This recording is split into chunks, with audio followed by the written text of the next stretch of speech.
Hi, and welcome to today's session. This session is all about sliding dovetails. We will show you different types of dovetails and what they are for, the advantages, and also we will do some cutting with Origin and Workstation. So today, because we're going through a lot of advantages and we will throw in a lot of information, please don't hesitate to write in the chat. Write your questions, because in the chat is Leon, and Leon will interrupt me. So today, sliding dovetails, we did some prototyping of a bed frame, and in this project of a bed frame and the prototyping, we also created different types, unique types of dovetails, of sliding dovetails. And for sure, if we are talking about this, I'm not alone. So with me in the studio is Andy. Hi. Hello everybody and welcome to today's session. Like Miriam mentioned, we created or designed a bed with just using sliding dovetails. So our challenge was a little bit to avoid metal at all in the bed frame and to also avoid glue. So we created a bed without glue and without any metal parts, just by using sliding dovetails. We had a little other challenge that the bed needs to be in the form follows function sentence, which you might know. And good design is as simple as possible. So we just want to make a bed which is sturdy, rectangular, and at least easy to assemble and disassemble if the owner wants to move. But before we dive into the actual bed frame, what we created, we want to do a little deep dive into just basic dovetails, what they are for, what different kind of dovetails you actually can do. So Miria, can you give us a little overview what we already prepared? Sure. So when Andy talks about, and he will also show in his software what we're going to do, and I will always show you some demo parts, so it's really not only theory, you will also get some insights with these demo parts. I have a lot of here, and now it's time to really dive into. Let's do it. Thank you, Miriam. We prepared 4 different kinds of dovetails, which all have a little bit different functions. We used all of them in the bed frame, so you will later see what they're actually good for in a finished workpiece. Let's start with the version 1. This is just a you could say most basic dovetail of all, sliding dovetail of all. It's parallel, so it has the same width on top like on the bottom, and here on the bottom just at least the cutter diameter in radius. It has some advantages, which Miria will now show in the actual piece. So here we have the first type of sliding dovetail. So you can really see that the sides are parallel to each other. As Andy mentioned, they are the diameter is the width is always the same, and you can see here the positive and the negative. And if I slide these into, you can really feel that they are with a perfect fit. I will do this over here again. So you can assemble and disassemble, and they are really sliding into perfect. So this is the first type of the sliding dovetail. So basically the big advantage of this one we will see when we compare it to the next one, which is the same width at the top, but at the bottom it is smaller. It's in this case to 120 millimeters, it's about 2 to 3 millimeters smaller. And Miriam, how does this slide in? So I will show it again into the top cam. So over here you can see that we have the same width over here as we had in the first type of sliding dovetail. And then really you can see the decrease of the width until the end over here. Same you can see here. I hope you can see it in the camera. I will just bring it a little bit closer. And then if we slide it into, you can really feel that it's somehow shaky and you have a bigger gap over here for sure. But if you go closer to the end, you really have to press it in until the end, and still, maybe you can see it over here, still you have to go, I think, 1 millimeter. So this one I will do with the hammer to really get it down until the end. So here you can really see at the beginning it's really easy to let it go in there, but then at the end you really have to put pressure on it to lock it somehow, I would say. Is this correct, Andy? Yeah, that's absolutely correct. This one just locks in the end when it's slided in at all, when the whole length slided in. And the first one, which is parallel, this holds at the first centimeter, I would say. Mm-hmm. So this has no play at all at the beginning and also not at the end. Yeah. But you also need the whole length to slide it in, and yeah, it is a little bit harder to slide in. Yeah, let's just show it into the camera. So let's compare it. So this one is the type 2 and this one is the type 1, and here you can see you almost have no gap in between, but here it's really shaky until the end, and this one goes in like that. I hope you saw the difference between the both. Yeah. Okay. We will see it also later on the bed frame, how you can use those two types. Pretty easy and in play with each other. So we go to the version 3, which is basically just a hybrid of both. It's up to 1/3 of the length. It's the same width, and then it decreases. So this one, basically, Miria, what do you think how this one slides in? So again, let's have a look at the demo part over here.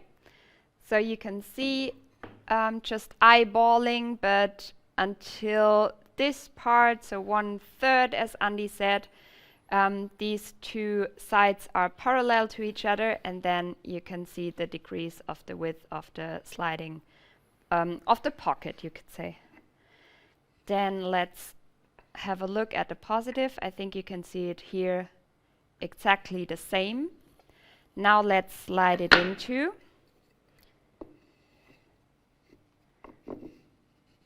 Okay, here you can really see at the beginning you also have the shakiness, and it's going well pretty easily until, let's say, over here, until the last 5 millimeters in this demo part, and then you really have to put pressure on it.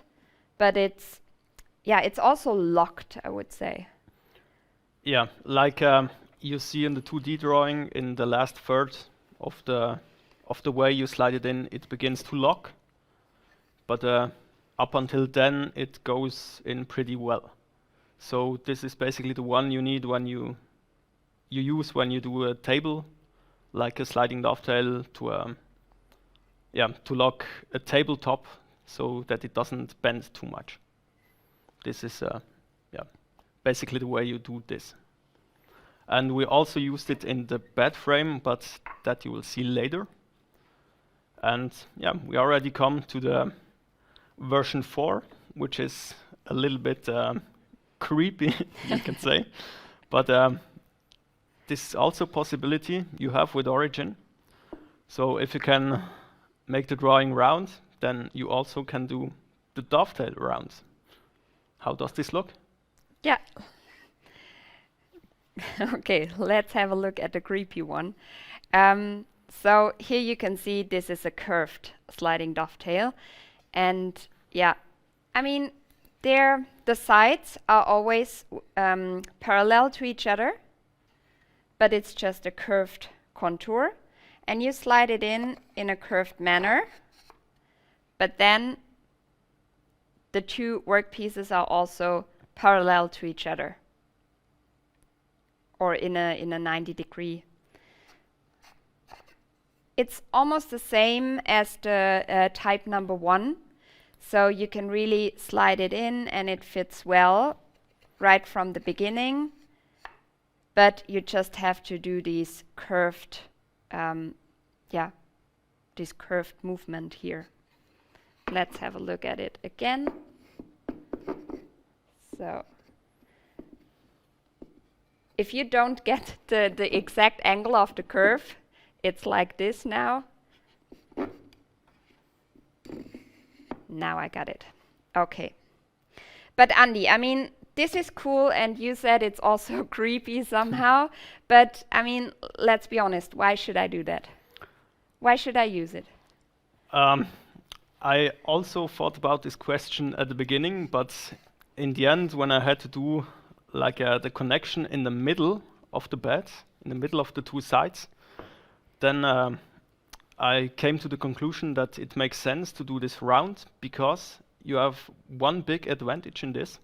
When you have the weight of the slatted frame on top, then it can slide out, because the weight holds against it while sliding out. So the weight locks the whole workpiece, which connects the two sides of the bed frame, right? Exactly. It has to slide out the top way, but there is the weight of the slatted frame, so it can't slide out at all. Gotcha. When you have a straight one, it could slide out to the sides. Okay. And yeah, that's why we used the rounded one in this case. I got another one. So for example, if you have a furniture or something, a project where you don't have enough space for sliding in something straight, you need to come from an angle. Maybe this is also a part where this takes advantage, right? Could be possible, yeah, definitely. Okay. Okay, we talked a lot about the bed, so let's have a look at the drawing.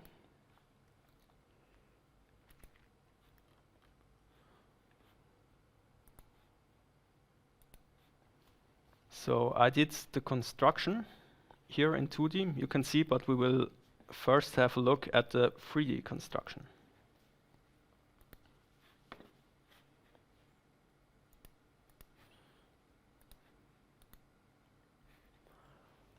So like mentioned, we had in the middle also a part to connect the two sides, so they do not bend too much, and this was with a rounded one, but this isn't drawn here in the drawing because this was, I did this in the end after I've drawn the bed.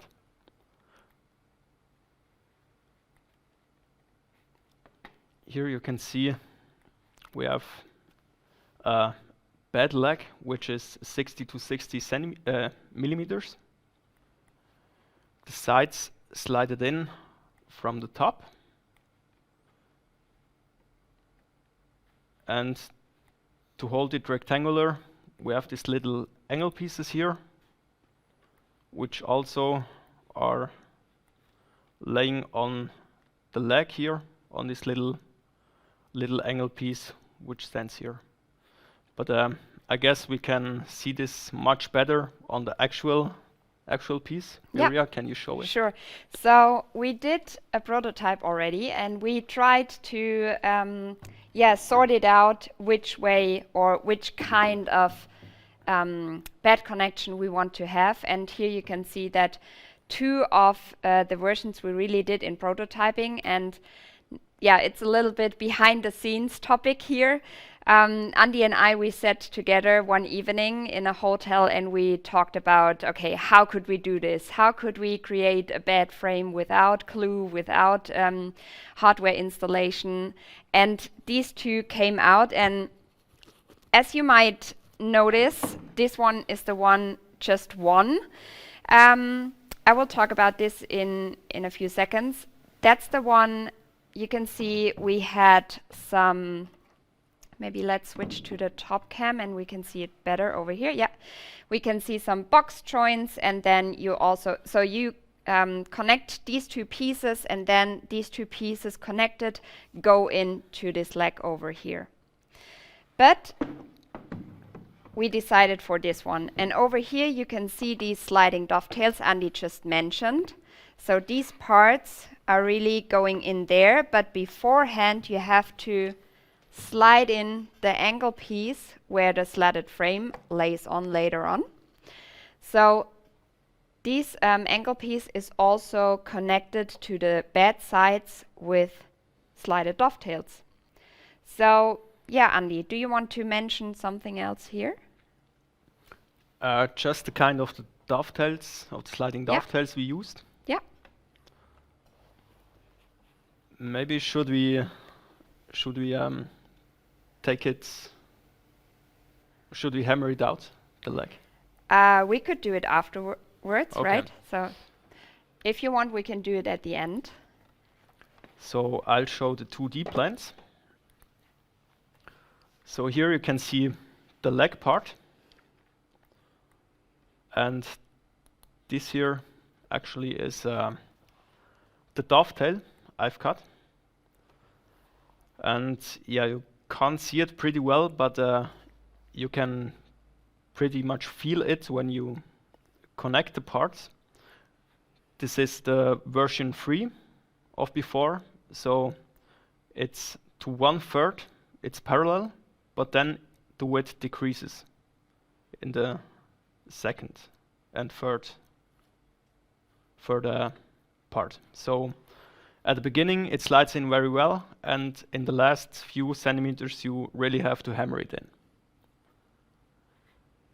Then here we have the angle piece, which needs to have a little play, so it can slide in and slide out a little bit, but it shouldn't get loose when it slides out, and that's why we made it parallel to the whole length. So the type 1, right?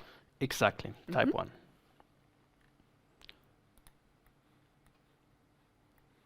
Yeah, here you can see this is the side connection, this is the angle connection. The angle from the top looks like this, and the blue parts here are the actual sliding dovetails with, like mentioned, the parallel execution. But yeah, the question you might ask is, how do you actually cut a dovetail with Origin? And this will be the second part of today's session. Yes. So we will now show you how to do one dovetail.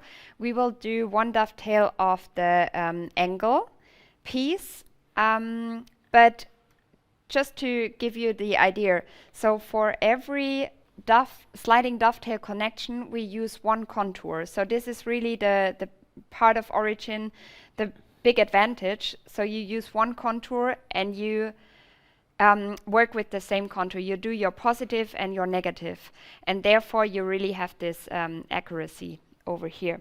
So let's just have a overview of what we can see here. So I already fixed one of the angle piece over here, and maybe let's have a look at the other camera. Yeah, so here really something I want to mention here. So this is a fixture Andy created for the angle pieces. So this fixture sits on the 2 index pins, or the 4 index pins of the workstation. So this fixture really speeds up your project here, because you can do 2 angles at the same time and 2 sliding dovetails at the same time. And then you just remove the clamps, change the workpiece, and then go on with your cutting. So right now what I already did is I already scanned the workpiece and I already did the gridding. this you can see on Origin's display already. So here is my 0 point, and here you can also see my stock. So right now I'm in the design mode and I go to import, and Andy already uploaded the correct contour for me. I just have to make sure that I change the anchor, because right now you can see that Origin chooses the custom anchor, which we don't need here, but later on if we cut the pocket, we will need this custom anchor. So I will deactivate the custom anchor and just take this anchor point and set it to 0, either if I move Origin or I go to position and type in XY coordinates 0, 0. So that's about it. I can go to cut mode, and then I will set my cut diameters. So Andy, please guide me through. How deep should I go? So we have a, sorry, just to mention, we have a dovetail cutter inserted, and yeah, that's all about it, right? We could also do it with a normal cutter, do the rough path, but let's talk about this later. Yeah, but before we come to the cutting, can you please show us the cutter into the cam? Sure. So that everybody's on the same page and knows what we are actually talking about. So I will just show it into, where do you want me? Okay. So that's the one. Yeah, like mentioned before, we will just use one file, so one drawing. And this means basically we could use many different cutters with different angles, and this doesn't really matter, because if you just use one file, one drawing, then the angle will be will be the same on both pieces, and it will connect anyway. So like mentioned before, we have here the angle part we want to cut, the blue part here, and this is the file we want to use for the positive and the negative part. And first thing we need to do some thoughts about is the cut depth. So in this case, we can use the drawing and see it's 8 millimeter. So Miriam, you can type in 8 millimeter in the cut depth. Yeah. And actually what we want to get after we cut is we want to have the piece which is black here cut out. So the edge you can see here is the actual edge of our sliding dovetail. So this means the cutter diameter needs to be exactly cutting on this edge. Yeah, Miriam will show the 3D piece into the camera, so can show it a little bit better. So now we are talking about the positive. I will just cut in the angle piece. And so now Andy said we just want to have this one over here, right? So this is our actual contour we want to get. Exactly. This is actually the contour we have drawn without any offset at all. And that's why we need to make some calculations, or in our case, a drawing. I've drawn the cutter, and yeah, now it depends how deep we want to cut. So because the deeper we dive in with the cutter, the smaller the diameter at the top gets. And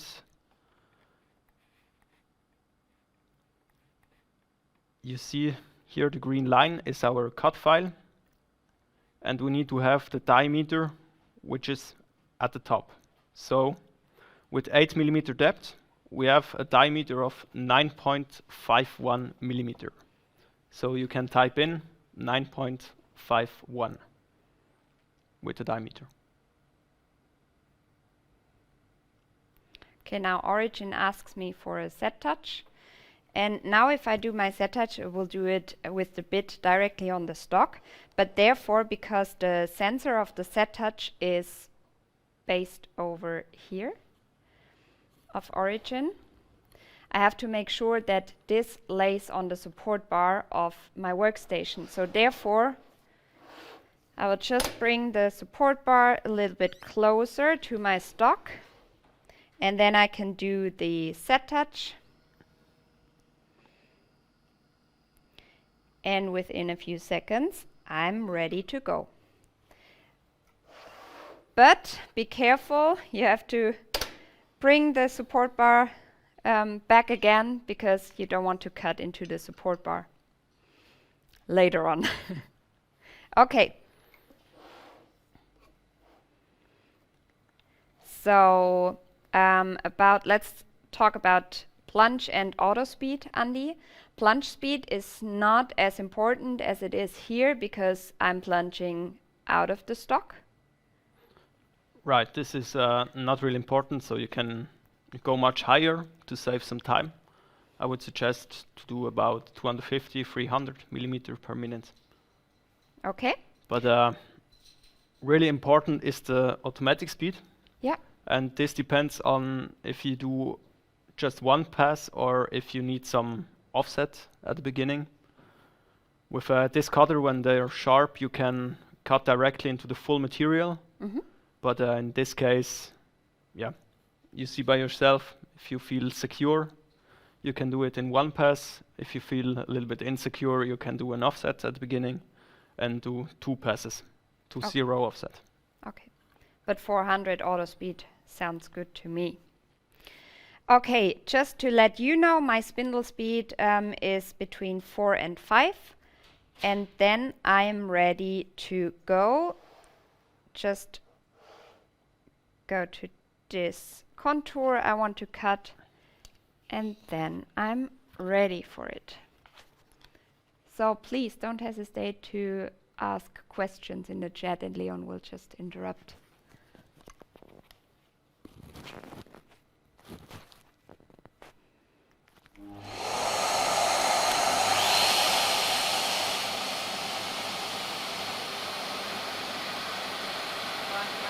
Outside. And now I start to really cut into my workpiece. Very important in this case is to not leave the corrective range of Origin, because if the cutter retracts, in this case you will cut into the workpiece, because the cutter gets wider at the bottom.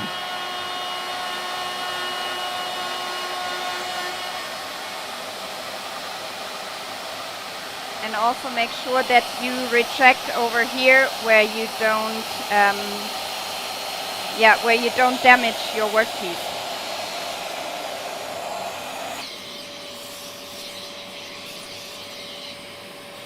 So I'm done with this part. You see a pretty nice sliding dovetail, and thanks to the spindle speed of 4 to 5, we have no burn marks. Yeah. Sometimes when you use 6 with a spindle speed with the rotation, then it's a little bit too fast and sometimes creates burn marks, especially in light wood types. So over here you can see, maybe let's switch to the workstation camera here. So I created this side of the angle piece, and now I could just go over here, place it in there, and cut it again. So normally, if I really want to speed up my my game here, I would insert 2 angle pieces, cut 1, cut 2, switch them, and then cut again. And I don't have to place the contour again and again, because the contour is already digital in there and ready to go. Okay, so Leon, do we have some questions? Yeah, I have some question in the chat right now.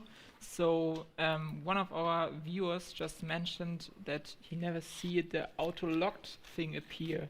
Could you tell more what auto-lock mean? Sure. So what he is talking about is if I will just go into air cut mode, so I'm not plunging into material, but I just want to show it. So if I do the double click on the green button over here, this sets Origin directly into the feed of the auto speed I locked in over here. So this, as Andy mentioned, avoids burn marks. So for example, if I cut plastics or metals, I really have the perfect fit to my material and cutter over here. So, and then you can see that you are in this auto locked mode. And also the circle of Origin is colored green, and then you can see you are totally in this auto locked mode, and your feed is always the same. I hope this answers the question. Are there more questions?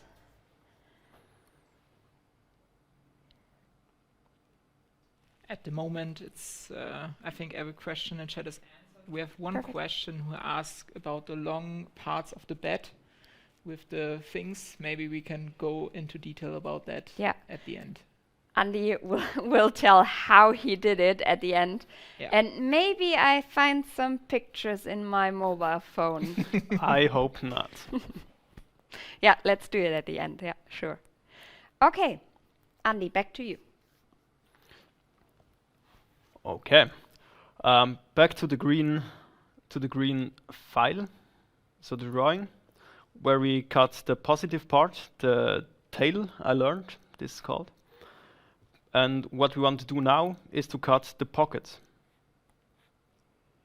Andy, sorry to interrupt you. Maybe it makes sense to really, you have the green color in your software. Maybe we can show it again.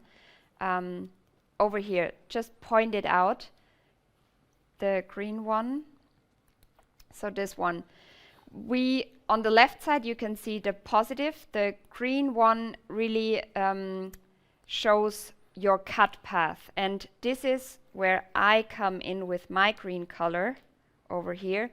So this is the part we cut it right now. So this is the actual contour we see. So why Andy did the math with the diameter of the bit is because if we are cutting like this, you can really see here, it's not the large diameter, the huge diameter of the bit, it's the smaller one. So this is why you have to do some math. But you could also do a real cutting, right? And then choose the caliber if you don't want to do the math Andy just did. Yeah, there are different different ways to reach the goal. So first you can do it with a triangle, just calculate it. You can draw it in your CID when you know the exact measurements of your cutter. Or like Miriam mentioned, now you can just cut a groove to the depth you want and then use a caliper and measure the width of the groove on top, and then you also have the diameter you want to type in.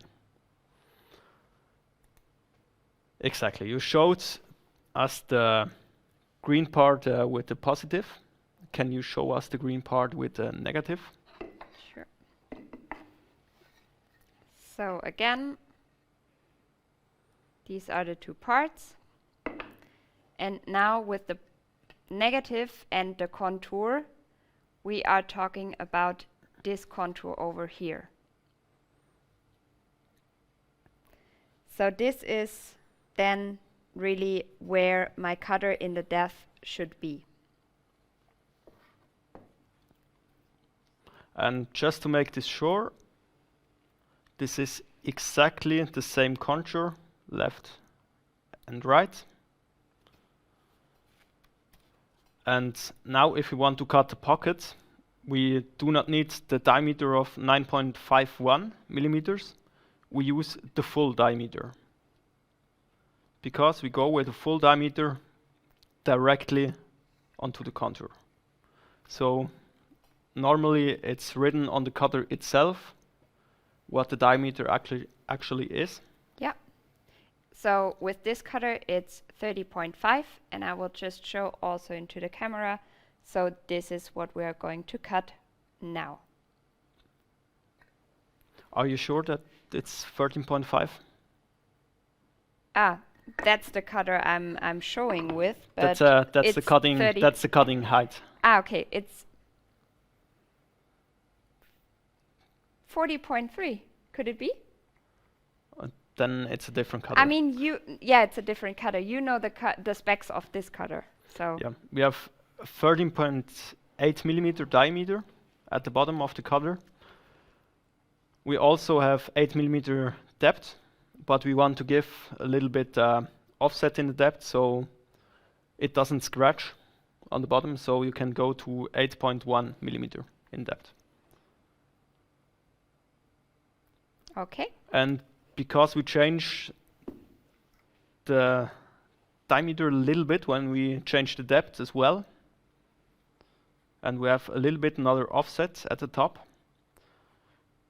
That's why we do an offset and take it away step by step until the tail slides in with a perfect fit. So over here, I will do another set touch. So right now, this workpiece is just a demo part, which resembles the bed side. Okay, so my cutter diameter is 30.8, correct? Correct? And my offset, so what should I do for the offset?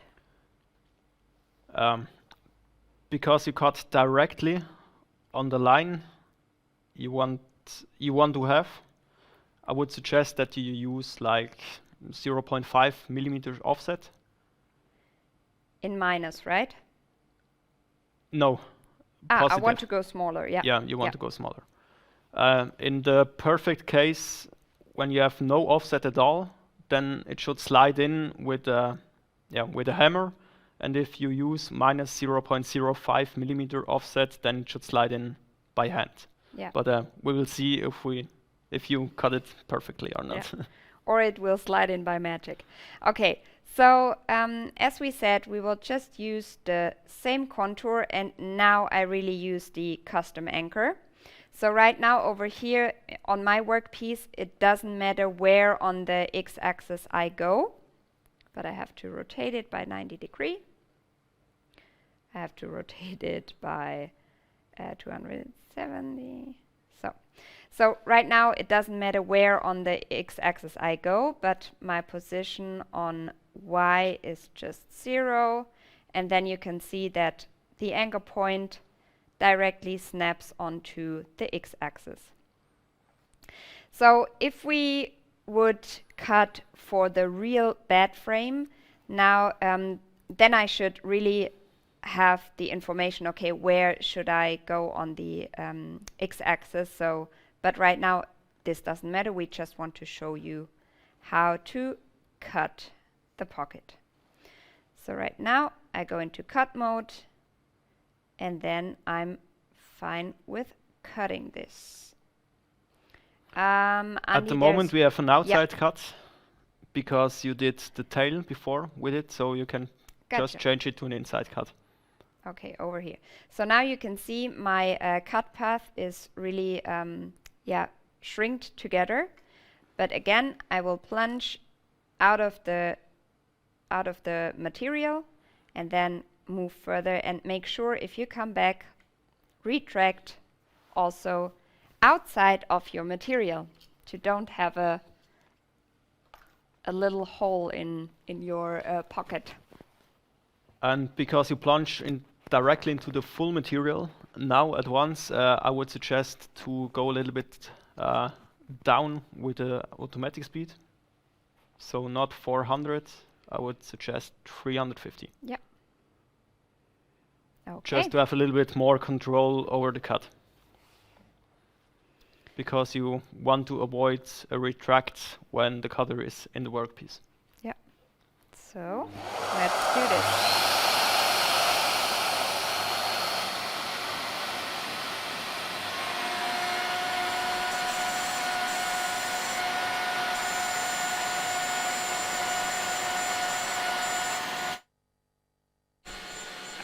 uh, uh, Andy, maybe you can answer some more questions during Miria is cutting right now.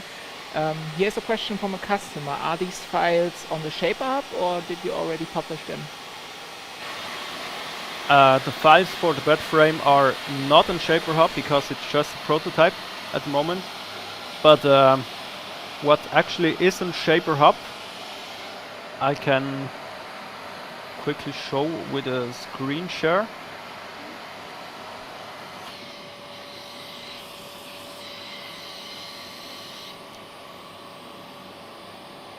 When you type in sliding dovetail,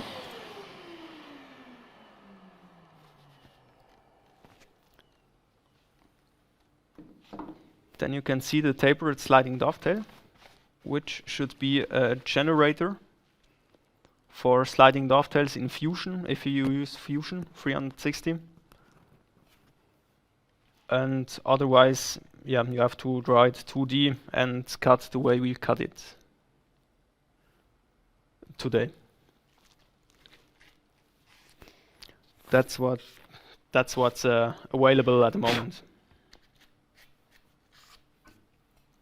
So let's see which one was my side. This was my side. It shouldn't slide in at the moment because we had offset. Yeah. Basically very cool in this case. When you have a parallel sliding dovetail, you can actually draw it on your machine. Just make a rectangle with a rounded corner. Oh yeah, you're which right. is a little bit larger than your actual cutter diameter. And then you can cut both positive and negative part.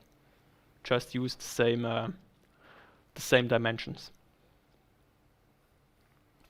So now, do you want me to go to an offset of 0? Take 0.1. So you still have a little bit material you can cut away if it's too much, but you just don't want that the sliding dovetail has too much play.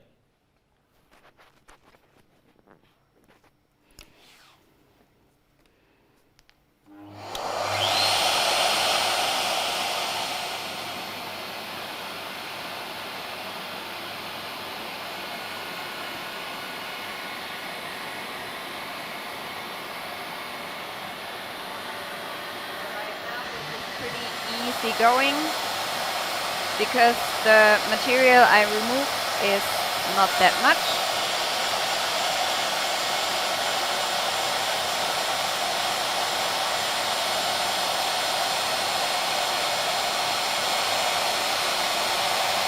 And make sure that you are retracting outside of your workpiece.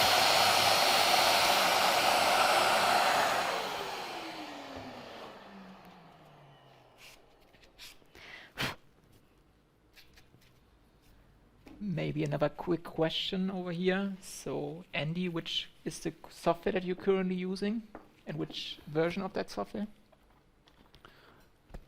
Sorry, I didn't understood the second part of the question.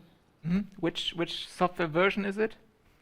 I'm using, when you can do a little screen share, Vectorworks Designer version 2021. At the moment, they bring an update every spring. So it soon will be 2022. And the cool thing in this case is that you have an export directly to SVG, which is a plugin of a third person. It's not from Vectorworks, but it's a really nice working plugin, and it saved me a lot of time. So if you are using Vectorworks, I can highly recommend this. Maybe Leon, you can put in a link into the chat. And also a link to our help articles we share about Vectorworks. Okay, Andy. I did the testing. I mean, for sure, it doesn't go in. Great. So you've cut pretty well. So yeah, I would suggest to go to directly 0 offset.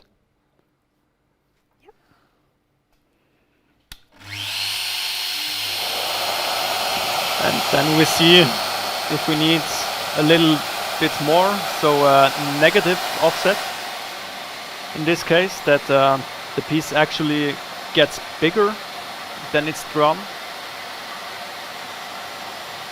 But yeah, if you cut everything perfectly, then it should fit in with 0 play at the moment.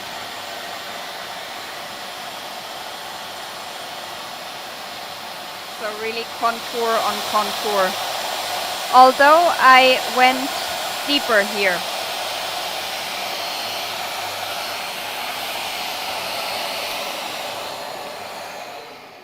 Andy, this was a question from me and maybe also in the chat.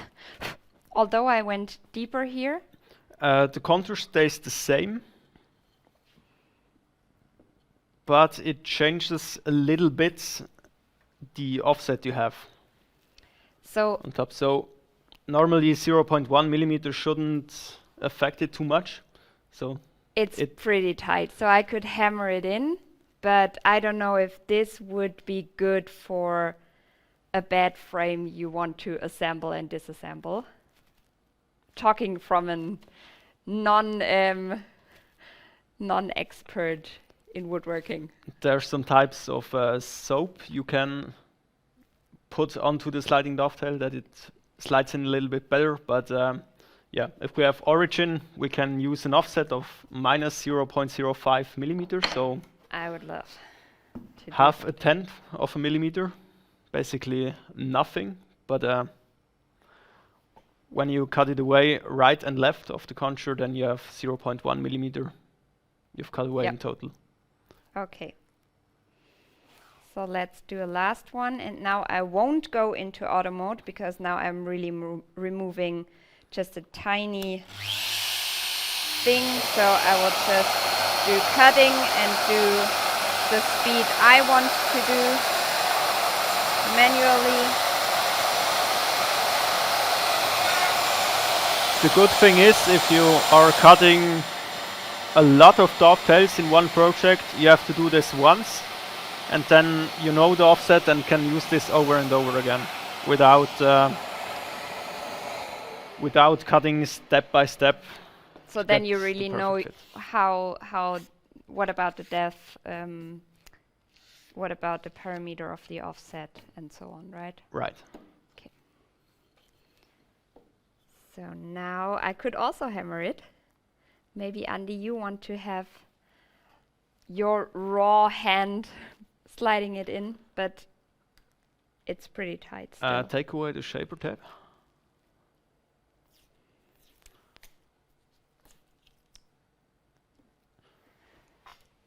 This basically nothing, but yeah, it could be that. I would say 2 to 3 hundredths of a millimeter.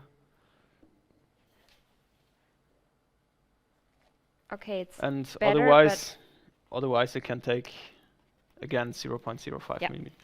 Okay. But it's very important with a sliding dovetail that you are flat on your workpiece, and you do not tilt it while sliding it in.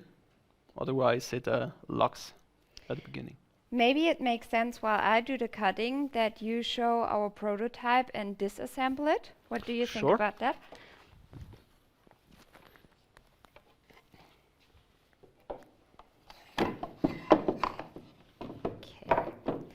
So you don't see what I see. Maybe, Andy, it makes sense that you go over here so everyone will see what you're doing and what I'm doing.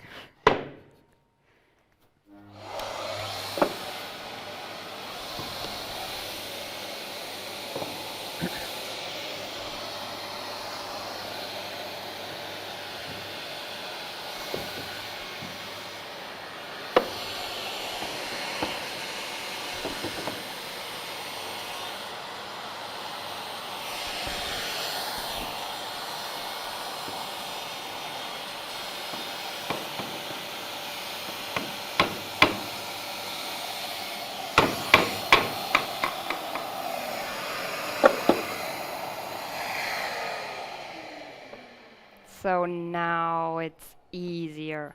Okay, I could really, nice. I hope you saw that. Now I can really do the pressure. I still need pressure, but now it really slides in perfectly. And another thing, so Andy, maybe you can talk about these. What's this all about? If we go to the top cam, I can show the prototype, which at the moment does not have the lines. Can you please hand me the angle piece? So here you see they're not here, but in this case they're just needed to show where the sides actually are. Because when you assemble it, the angle piece is the first thing you slide in. So with disassembling, it's the other way around. We just first remove the leg. Miria, can you please hammer a little bit?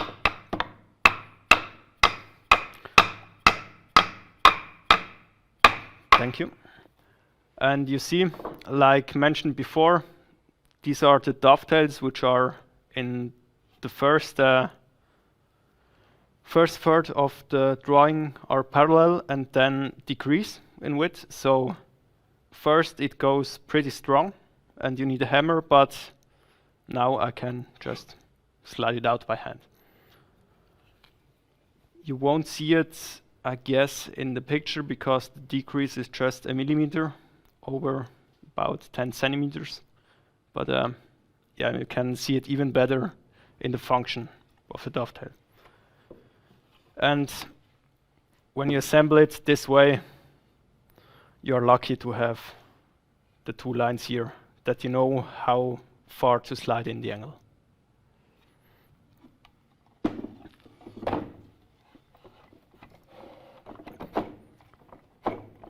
This one is cut with 0.15 millimeter offset. That's why I can slide it out better than the one before. So And you see it's a parallel one that you can adjust it a little bit without losing any stability you would have if it would be a decreasing one. That's why parallel. Leon. there are already a lot of people are very excited about your bed and all the jigs that you made. So maybe this is a hint for a good shaper project in the future. Yeah. Nice. Okay, Andy, maybe while we are looking from the top camera onto this one, maybe let's talk a little bit about why is this sliding dovetail not right in the middle. So maybe I will also show this one here. So you can see over here there is more space than here. Pretty easy answer. That's just to have a little bit more material here on the bottom, because on this angle a lot of force will happen on it. From the slatted frame, right? From the slatted frame, exactly. It's to some degree. It's let me show this way. To some degree, the force goes directly onto the leg, but this is just in the corner. And when you look at this position here, in front, you're happy to have more material here underneath it, so it doesn't break out if you have force on it. Nice. Okay. Thank you. And that's why we needed the fixture on the workstation to have two possibilities to clamp it. And we needed to flip it to cut both sides. Okay. So, are there any questions in the chat right now? Because right now we would be finished, right? Or is there anything you want to say? I can remember that somebody wanted to see the fixture for the site. Exactly. I need some minutes to really grab my phone. Do we have some questions in Then the I'll chat? grab the fixture itself. So this is a good question. Maybe someone in the chat has some questions left, so feel free to drop them now.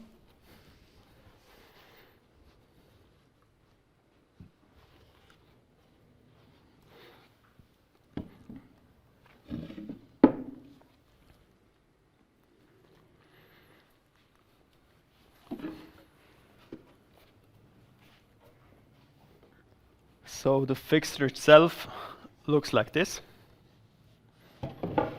Here on top, the basic shaper tape surface for the orientation of Origin. And let me quick grab the site.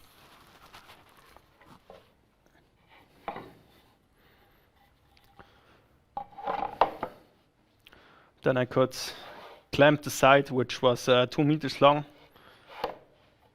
onto the fixture like this, and cut it while standing on a table.